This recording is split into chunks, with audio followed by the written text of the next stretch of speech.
8 अष्ट सखी। सीता मैया की 8 सखियां थी, अष्ट सखी। पहली सखी ने राम जी को देख करके कहा कि कहो संसार में ऐसा कौन होगा जो इस रूप को देख करके पागल न हो जाए। कहू सखी असको तनधारी, जेहि न मोह यह रूप निहारी। कौन होगा? दूसरी सखी बोली, मैं इनके बारे में सब पता लगा करके बैठी हूं। ये जो आगे आगे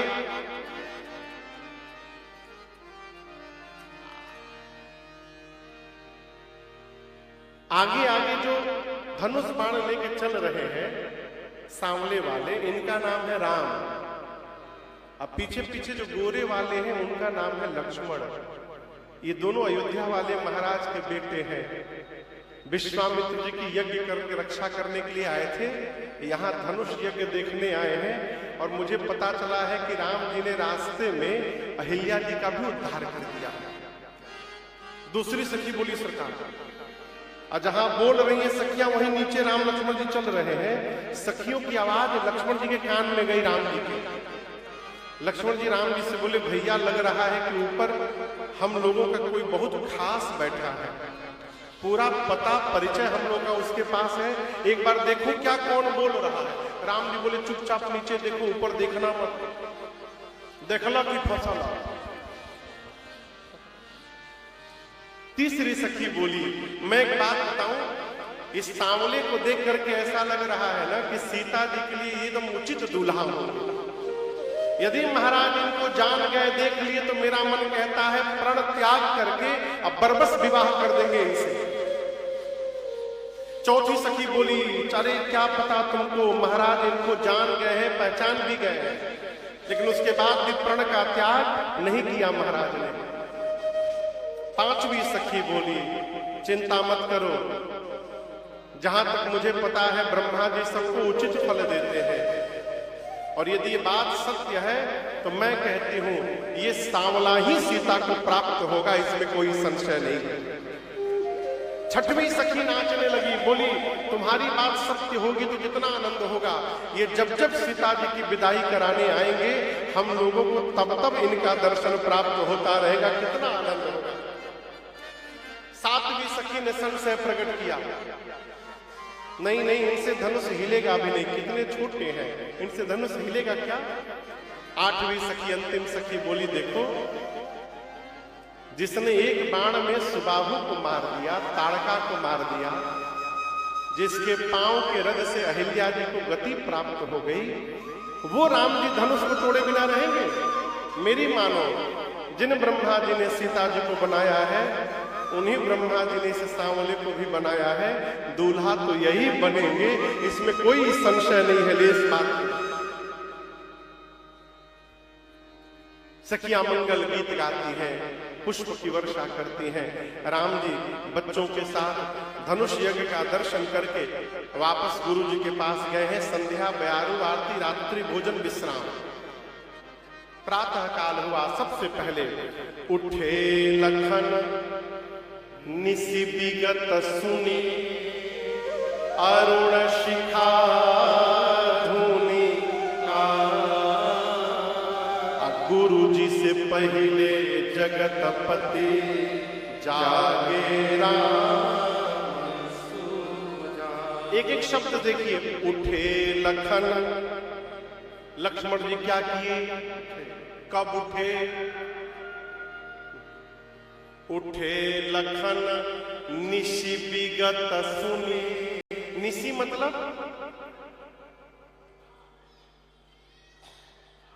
निशा, मतलब रात का पर्यायवाची शब्द है निशा। तो निशि विगत सुनी, रात्रि बीतने के बाद सुने।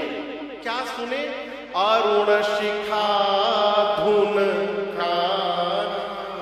जिसके सिर पर शिखा मन चुटिया, जिसके सिर पर अरुण रंग की शिखा है, अरुण यानी लाल, लाल रंग की चुटिया किसके सिर पर होती है?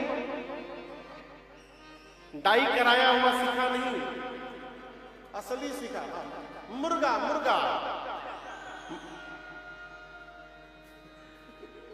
आपका मुर्गा शाम को बोलता है।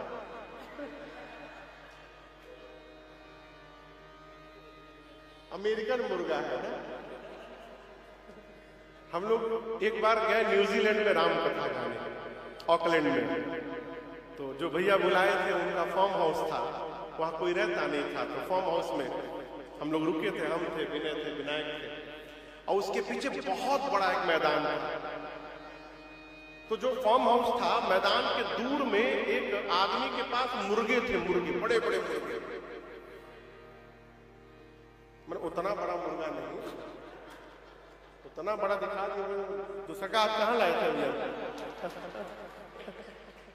सरकार एक जगह ना कोर्ट में गवाही देनी थी, कोर्ट में। तो गवाह पैसे पर बिकते हैं ना, मिलते हैं गवाही देने वाले कोर्ट के बाहर पैसे पर।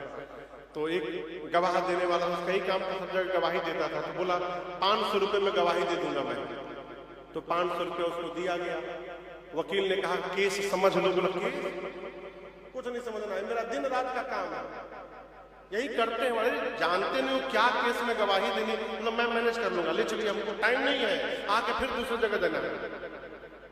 तो गया अदालत में, कोर्ट में गया, कटघरे में खड़ा हुआ, कसम खाया जो बोलूंगा सत्य बोलूंगा, सत्य के अलावा कुछ नहीं बोलूंगा। जज साहब बोले अच्छा तो तुम गवाह हो? जी हुजूर। तो जहां घटना घटी तुम थे वहां पर? बोला मैं वहीं खड़ा था सरकार।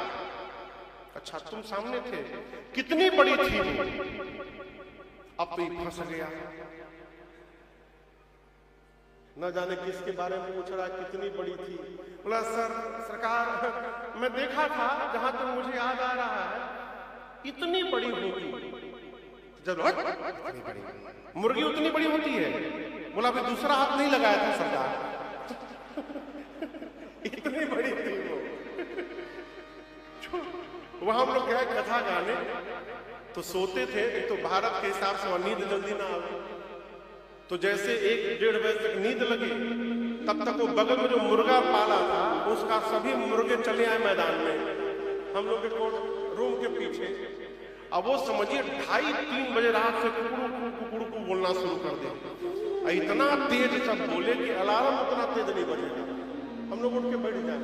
फिर हम पूछे भैया इतना मुर्गा काहे पाल के रखे हैं? सोने नहीं देते। बोले महाराज हमारे नहीं है, वो दूसरे के हैं, बोलने यहाँ पर आते हैं सवेरे सवेरे। तो लक्ष्मण जी उठे लखन कब उठे, निसी विगत सुनी, रात्रि बीतने के बाद सुने। क्या सुने?